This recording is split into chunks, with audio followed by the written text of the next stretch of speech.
o mais novo podcast da primeira Academia Teológica Governante, uma idealização do teólogo brasileiro Djalma de Melo da Silva. Aqui teremos sempre um livro inédito aberto para você. Oi, pessoal! Hoje a gente vai mergulhar num assunto, olha, super importante que está ganhando espaço: segurança psicológica. Especificamente, vamos explorar trechos do livro Segurança Psicológica na Igreja, Santuário Seguro, do Djalma Melo Silva. A nossa missão aqui é tentar entender juntos o que é essa tal segurança psicológica e por que ela é tão vital dentro da igreja, né? Um lugar que a gente espera que seja nosso refúgio. Então vamos lá. A grande pergunta é: o que significa realmente ter segurança psicológica numa comunidade de fé? Como isso funciona na prática? É seguro para a gente assumir riscos interpessoais. Quer dizer, poder ser você mesmo, sabe? Fazer perguntas, até aquelas mais cabeludas, discordar com respeito, claro. Sim, sem medo de levar uma bronca ou ser excluído, né? Exato. Compartilhar ideias novas, dar e receber feedback e até admitir que errou, dentro de um limite, óbvio, sem aquele pavor de ser punido, humilhado ou sofrer alguma retaliação. Falando assim parece o ideal, né? Mas a gente sabe que na prática, em muitas igrejas, a realidade às vezes é outra. O livro fala sobre isso, sobre esse contraste. Fala assim, ele contrapõe esse ideal da igreja como refúgio com a vivência que muitos têm, que é infelizmente marcada pelo medo de errar, pelo receio do julgamento dos outros, aquela dificuldade enorme de discordar da liderança ou de se mostrar vulnerável. Aquela coisa de ter que vestir uma máscara no domingo, né? Fingir que está tudo bem sempre. Precisamente. E a falta dessa segurança, ela age como um veneno silencioso na comunidade. Pensa na comunhão, por exemplo. Fica superficial. Totalmente superficial. As pessoas não se abrem de verdade, escondem as lutas, engolem as dúvidas de fé, viram um monte de gente junta, mas não conectada de verdade. E o aprendizado, o discipulado, sofre muito também. Como a gente cresce na fé se o medo de fazer uma pergunta boba ou de errar na interpretação paralisa a gente? Nossa, faz todo sentido. E imagino que isso trave até a vontade de servir, de usar os dons que Deus deu. Sem dúvida. O medo da crítica, do fracasso, faz com que muitos talentos fiquem ali, guardados, sem uso. A criatividade para servir a Deus acaba murchando. E tem um impacto direto no bem-estar emocional e mental das pessoas. Um ambiente de constante julgamento, de pressão por uma perfeição que ninguém alcança, isso pode gerar ansiedade, estresse, burnout. Justamente o contrário do que a fé deveria trazer, né? Com certeza. E quais seriam os sinais de que essa segurança está faltando? O livro aponta alguns. Aponta sim. Coisas como, por exemplo, aquele silêncio constrangedor quando se pede opinião. A concordância excessiva, todo mundo balançando a cabeça, mas ninguém fala nada diferente. A fofoca, que às vezes vira uma válvula de escape para a frustração. O medo de propor ideias novas, aquela resistência a qualquer mudança. E, claro, líderes que parecem distantes, inacessíveis, sabe? Entendi. É um cenário preocupante mesmo. Mas o que eu achei fascinante, pelo que você está dizendo do livro, é que essa ideia de segurança psicológica não é uma coisa do mundo que a gente está tentando importar para a igreja. Tem base na nossa própria fé, na teologia cristã. É isso? Exatamente. Esse é um ponto central do livro. Ele argumenta que a segurança psicológica é, na verdade, uma expressão prática de doutrinas que são o coração da nossa fé. Começa lá atrás com a Imago Dei, a ideia de que cada ser humano é criado à imagem e semelhança de Deus. Gênesis, né? Isso, Gênesis 1. Se cada pessoa carrega essa dignidade divina, então a voz dela importa, a perspectiva dela importa. Humilhar alguém, silenciar alguém, de certa forma, desrespeitar a própria imagem de Deus naquela pessoa. Nossa, que forte isso. O respeito básico já seria um pilar, então. Graça e o perdão. A Bíblia é clara, né? Todos pecamos, todos falhamos. Romanos 3:23. Somos salvos pela graça, não por mérito. Efésios 2. Então, se Deus nos acolhe assim, na nossa bagunça, na nossa imperfeição, a comunidade que se chama cristã deveria refletir essa mesma graça. Isso significa criar um espaço onde a gente possa admitir erros. Sem medo da condenação imediata. Exato. Admitir erros não como o fim do mundo, mas como parte do caminho. buscando aprender, buscando restauração e não só punição. E essa graça toda nos leva para a liberdade cristã. Cristo nos libertou. João 8, Gálatas 5. Livres para quê? Para viver de forma autêntica. Isso inclui ter espaço para a diversidade de dons, de opiniões, dentro do respeito, claro. E talvez até para ousar mais no serviço a Deus, sem aquele medo paralisante de e se eu errar? Exatamente. E tudo isso amarra naquela imagem linda do corpo de Cristo, de 1 Coríntios 12, Romanos 12. Somos um corpo interdependentes. Cada membro é valioso, cada voz conta, o cuidado mútuo é essencial, a segurança psicológica é tipo o sistema circulatório que permite esse corpo funcionar bem conectado. Uau! É muito poderoso ver como esses pilares da fé, Imago Dei, graça, liberdade e o corpo, são, na verdade, o fundamento teológico para construir esses ambientes seguros. Não é uma ideia nova, mundana, mas um resgate da essência. Mas aí me vem uma questão. O livro aborda como, infelizmente, ao longo da história, essas mesmas doutrinas foram distorcidas, usadas justamente para criar o oposto, ambientes de controle, de medo. Como ele lida com essa tensão? Sim, o livro não foge dessa realidade dolorosa, não. Especialmente quando ele vai tratar do abuso espiritual, que é um tema que aparece nos apêndices. Ele argumenta que essa distorção é exatamente isso, uma distorção, um desvio da essência. A segurança psicológica de verdade nasce da aplicação correta, amorosa, desses princípios, e não da manipulação deles para controlar pessoas. A ideia é resgatar o sentido original e viver isso de forma consistente. Entendi. Faz todo sentido. Ok, então se a teologia dá a base, como que a gente constrói isso na prática do dia a dia da igreja? Pelo que entendi, o livro coloca uma responsabilidade grande na liderança, né? Coloca sim. A liderança funciona como o arquiteta da cultura da igreja. O livro destaca alguns pontos-chave para essa liderança que liberta. Primeiro, a vulnerabilidade dos próprios líderes. Isso é meio contraintuitivo para alguns, né? Líder tem que ser forte, perfeito. Pois é, mas o livro argumenta o contrário. Quando um líder admite um erro, fala de uma dificuldade pessoal, diz, eu não sei, ou gente, preciso de ajuda, isso quebra aquela imagem irreal de perfeição. Humaniza o líder, cria conexão e, o mais importante, mostra para todo mundo que é seguro ser real naquela comunidade. Modela o comportamento. Essa imagem do líder pedindo ajuda, nossa, isso vira de cabeça para baixo muita estrutura hierárquica que a gente vê por aí, não vira? Totalmente. E isso anda de mãos dadas com a construção ativa de confiança. Confiança não brota do nada, né? Precisa de integridade do líder, de transparência nas decisões, explicar os porquês, sabe? E de consistência. Aquilo que o líder fala tem que bater com o que ele faz. Cumprir promessas, ser justo. Isso. Comunicar com clareza.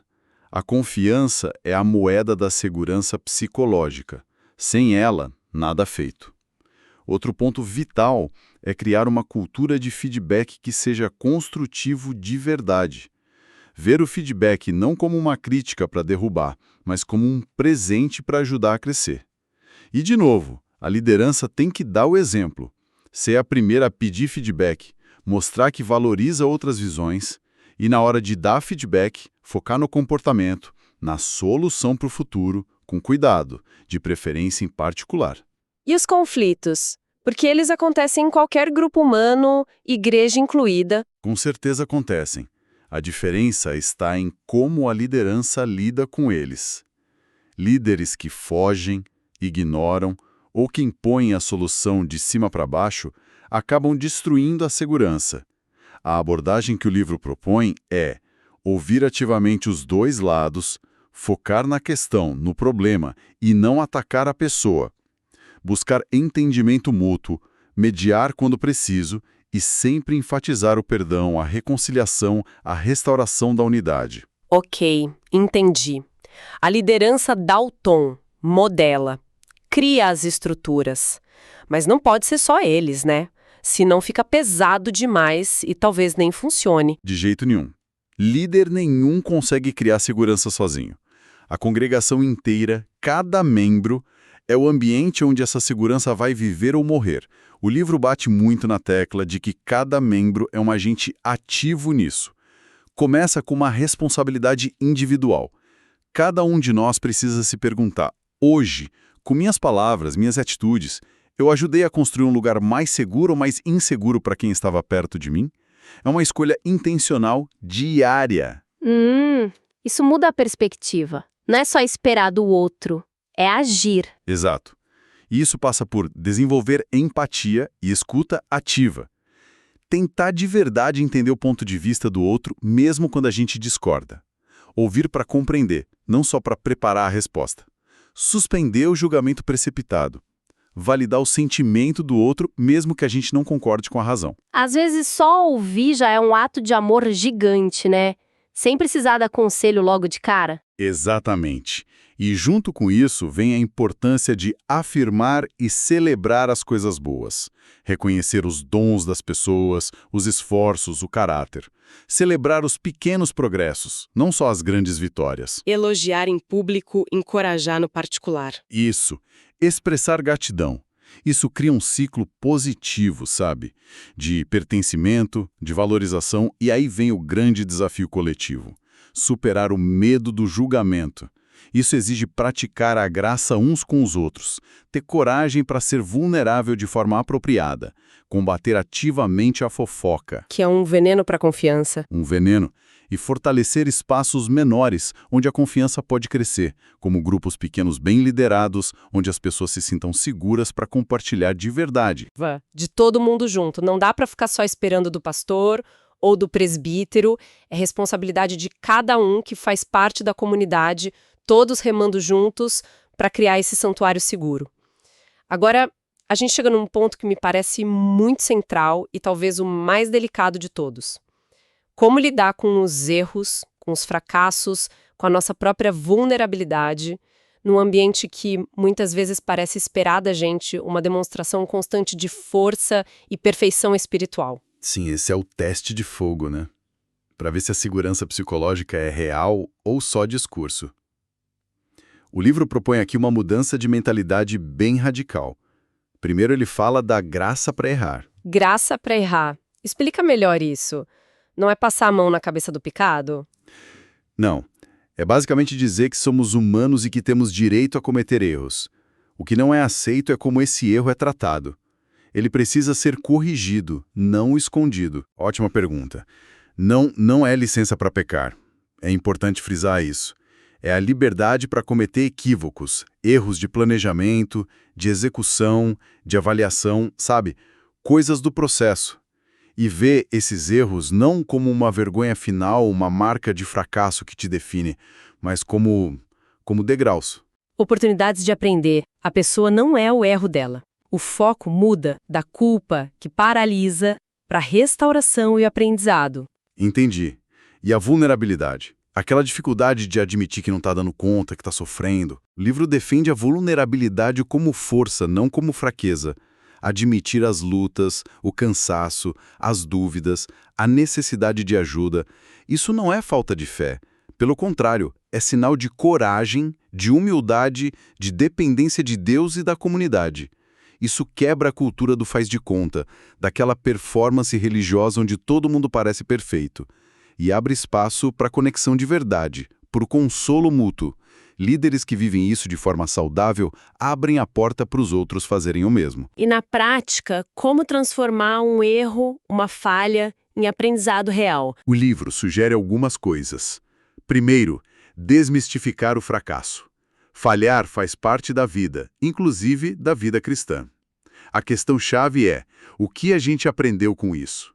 Isso exige criar espaços seguros para reflexão honesta. Seja individualmente, seja em grupo. Analisar o que deu errado, por que deu errado e como a gente pode fazer diferente da próxima vez. Sem aquela caça às bruxas, sabe? Mas buscando solução.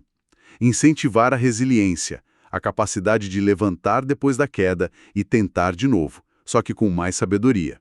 E para tudo isso acontecer, precisa de espaços concretos e seguros. Tipo o quê?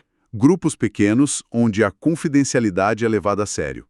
Aconselhamento pastoral que seja acessível e sigiloso.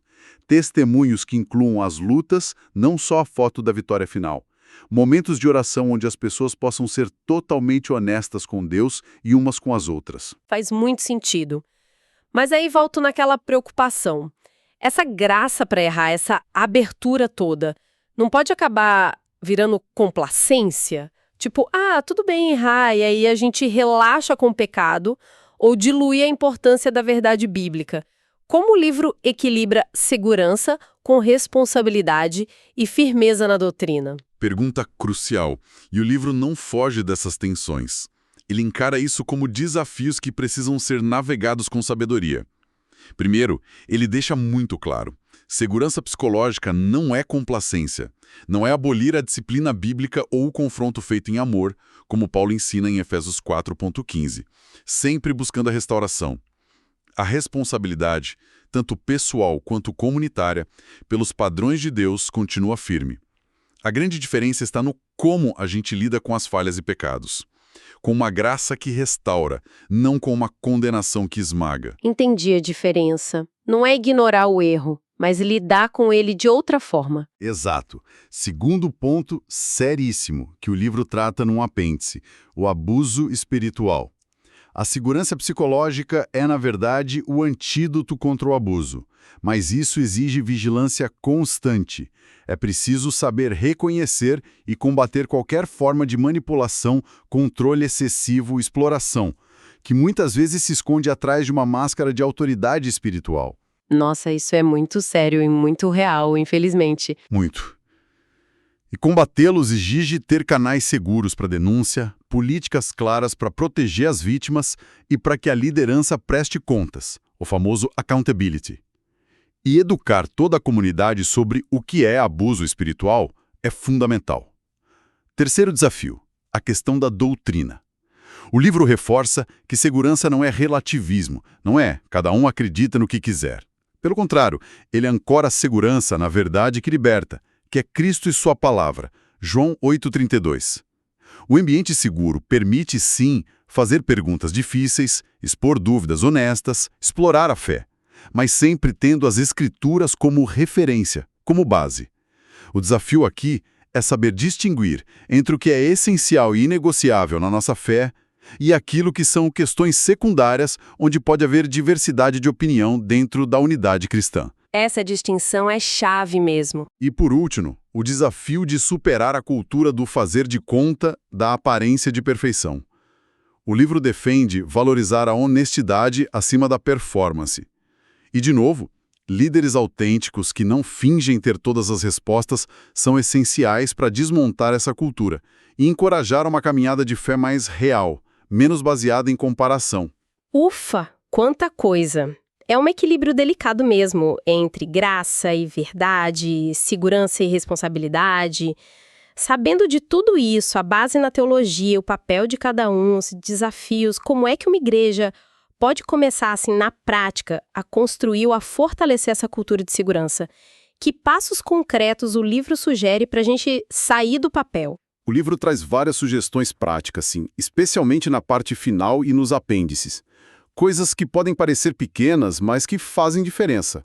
Por exemplo, introduzir ferramentas simples como um check-in rápido no início das reuniões de equipe ou de grupos pequenos. Um check-in, tipo, perguntar como cada um está chegando. Isso, mas perguntar de verdade, com interesse genuíno, criando um espacinho para vulnerabilidade ali no começo. Outra coisa é implementar formas de dar e receber feedback.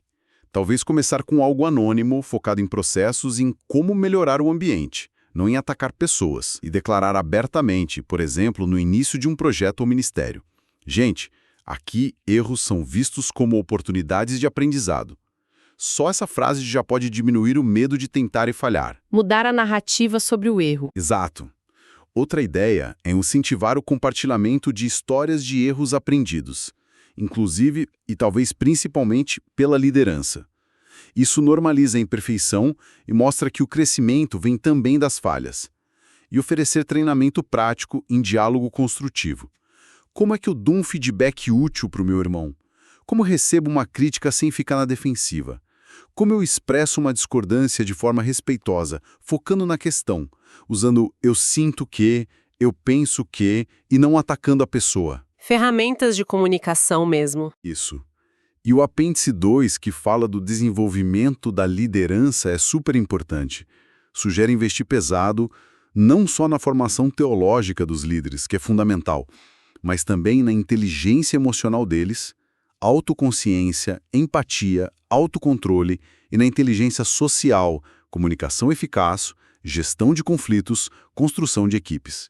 E claro, o apêndice 1 reforça a necessidade de medidas concretas contra o abuso, ter canais de denúncia claros e seguros, políticas bem definidas e educar a comunidade sobre o que é abuso e como preveni-lo. Olha, parecem passos que, apesar de exigirem esforço e intencionalidade, podem começar pequenos e ir crescendo, gerando impacto real. Não é uma receita de bolo, né? Mas um processo contínuo de cultivo dessa cultura. Exatamente essa palavra, cultivo. É um processo, uma jornada intencional para que a nossa cultura na igreja reflita cada vez mais o coração de Deus, que é um coração de graça, verdade e acolhimento seguro. Fica então essa reflexão para todos nós, né? Na nossa comunidade de fé, no nosso pequeno grupo, nas nossas interações. A gente está construindo mais muros ou mais pontes quando o assunto é segurança